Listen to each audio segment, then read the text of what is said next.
The greenhouse stood at the back of what used to be an expansive estate, long since parceled out and subdivided until it was the only structure left untouched by time or trend.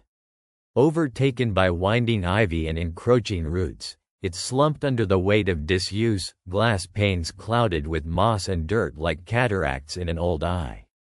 May discovered it one cloudy afternoon when she wandered past her new backyard fence, chasing the echo of children's laughter that didn't belong to anyone she knew.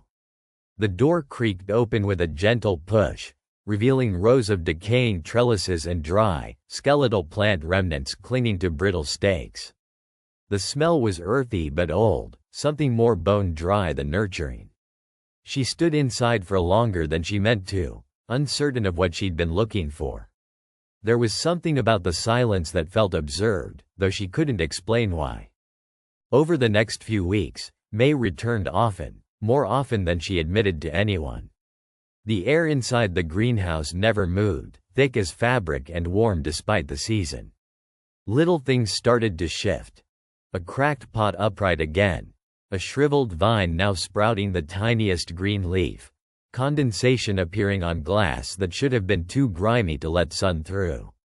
She brought gardening gloves and pruning shears, convinced herself it was her doing. She needed something to tend to, she told herself, after the move, the distance from friends, the way silence followed her through the house like a second skin. Yet, each time she left the greenhouse, she felt vaguely disoriented, like she'd stayed too long underwater. The trees surrounding it always seemed closer, their shadows overlapping in ways that didn't play by the rules of the light. On the fifth visit, she brought a notebook to sketch the layout, curious about the symmetry she thought she'd noticed but couldn't quite remember after she left. The floor plan kept shifting in her drawings. Beds that had been along one side now appeared central.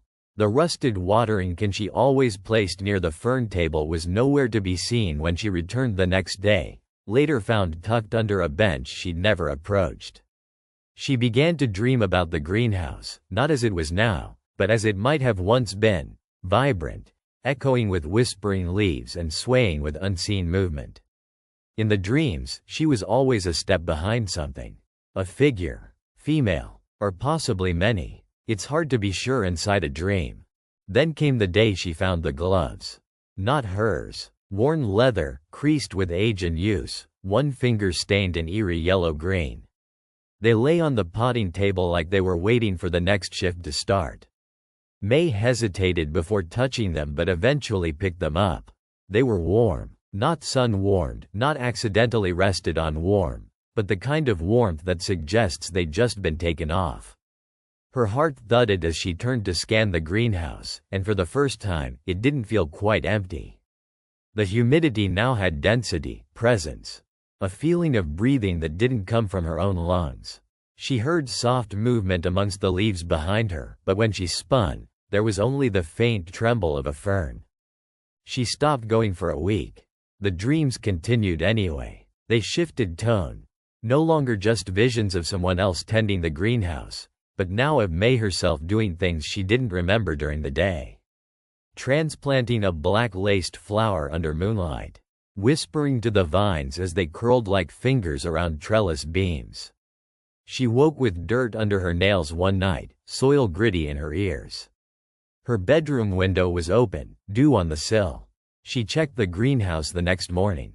Mulch she didn't lay herself spanned the center aisle. New seedlings, tight and waxy, twisted open at her approach, as if listening. She was no longer sure if she'd ever been outside the greenhouse at all. On her last visit, or at least the last one she planned, May stood in the center of the greenhouse as twilight bled through the clouded glass, her breath shallow. She decided to speak, just once. Who tends this place, when I'm gone? The accompanying silence was absolute.